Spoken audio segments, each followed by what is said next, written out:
talk a little bit about this idea of creative business, which we've touched on these things before, but we're going to share more some of our history and things we've learned on this journey, what we're still learning as we piece together this creative business idea. That's right. So you're going to share some of the things you've done and your background. I'll start out kind of my story, I guess. So personally, I always wanted to be a singer. Well, they don't tell you that you won't get paid.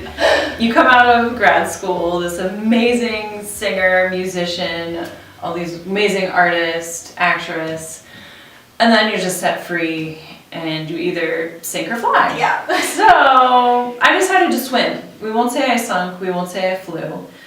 Worked lots of weird part-time jobs, but I had been doing recitals at my home church every summer. Talked to the music director, she was a friend of mine, we said, let's make it official, let's make it a concert series. And then we were able to get funding, especially because it's a 501c3, because it's through the church. That's a non-profit. We'll get into taxes later. Yay, taxes. But that's something you have to think about with creative business. So it's pretty, I won't say easy, but it's easier to get people to donate to 501c3 because for them it's a tax write-off. Yes. So that's important. So I had that going on, still working other jobs, singing in opera chorus. That is another great way to get income and be on stage. You're not the star. You won't, in the American system, rise up from the chorus usually. It's a little different in Germany and other places I've heard. So that was a choice I made, but also still doing auditions and other things. Still doing auditions, not singing the chorus that much. But I did just accept a gig this spring because I was like, well, I have time. So as a freelance, still freelancing, but running a concert series. Then I meet Sarah, and a BK is born. Not yet a 501c3. But we're working on it. We are working on it, yes, because we would like it to be easier to ask for donations. But this is a whole nother business venture. And that brings us to my other idea for the creative business thinking is how can I pay myself? Yeah. So I pay myself fairly, and I pay other singers and actresses through Jubilation Concert Series. But then with a Mike, how can I work together with other organizations? So then that brings you to making good connections. I hire friends, or I hire people that I've sung with before that I know are wonderful. Honestly, on the hiring side, it's interesting. You want them to be easy to work with. That's huge. So remember that. Yeah. No matter what creative business venture you take, be easy to work with. Yeah. Because then you'll get rehired by me or somebody else, or I hope I get rehired by somebody. So we have a Mike, we have Jubilation, now I'm teaching, still doing opera chorus, and still doing solo auditions. So that is creative business in my book. Oh my goodness, That's how you pay the bills and do what you love. That's kind of all I've got, really. Yeah. Networking, be easy to work with.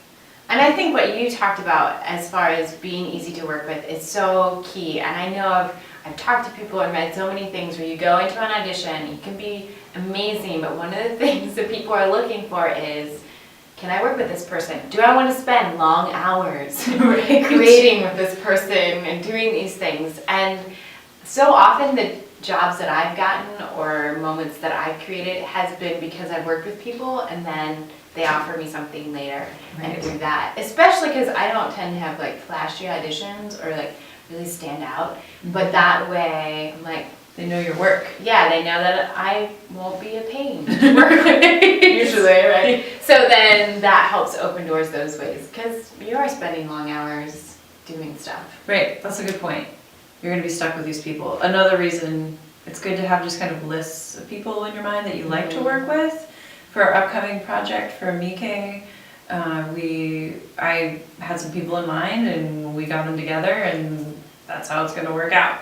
Yeah. So that's part of your creative business is networking like we talked about, but more relationship building. It really is. And knowing who you like to work with, who you're good to work with. Sometimes who you like isn't who you're good working with. Very true.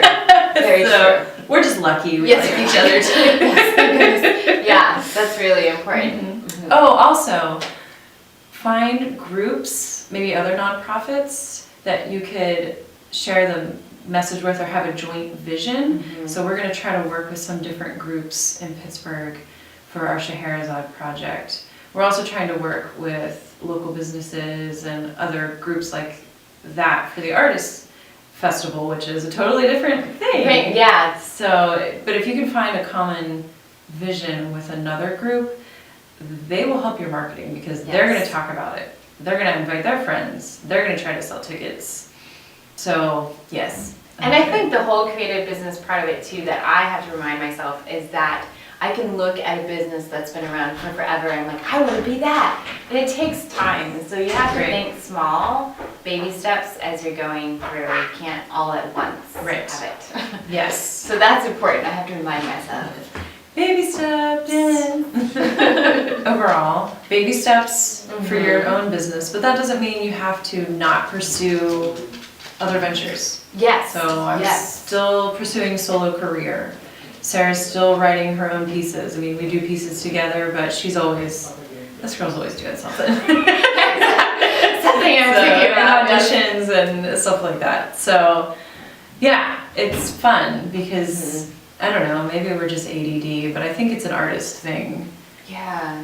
You can't I don't know, I can't be stuck at a desk No. doing that. I need all these different things to keep me Yeah. interested and alive. Yeah. And crazy. And crazy. I go fluctuate between like, I want all the, and then, oh my goodness, it's too much. I'm overwhelmed. Yeah. Yeah, I Yeah. that too. We're just a little crazy. So find other people who are like you crazy. And, exactly, to you know, support each other. support each other. But you definitely can move further along and learn more. I think that's the other thing. Find people who you can learn from Mhm. and who will help you and support you and open doors to new things. And it's not, I don't know, creative business to me is not about the money because at least I'm not really bad at making the money part. Though that would, you want to support yourself. But the idea of you're doing it because the world needs people who are passionate. The world needs good stories. The world needs those things. And that's something you can offer that maybe is not valued the way money is, yet is needed for culture and people and relationships. So it's another thing that we can add, but have to kind of sell it to people a little bit. Unfortunately, and that's where creative business comes. That's right.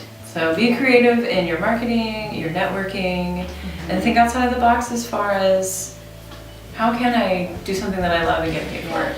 So yeah, and the more little grassroots things you start, or if you focus on one and really build it to be big, that's where money comes in. But of course we do it because we love it. Yes.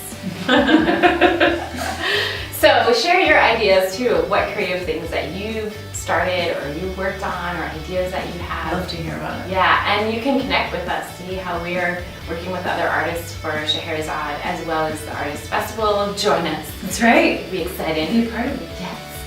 So that's sort of our ideas and how you can see more of what we're doing and connections we're making through Twitter and Facebook and YouTube and our website. So join us in all Join the us. craziness. Yes. Yeah, Goodbye.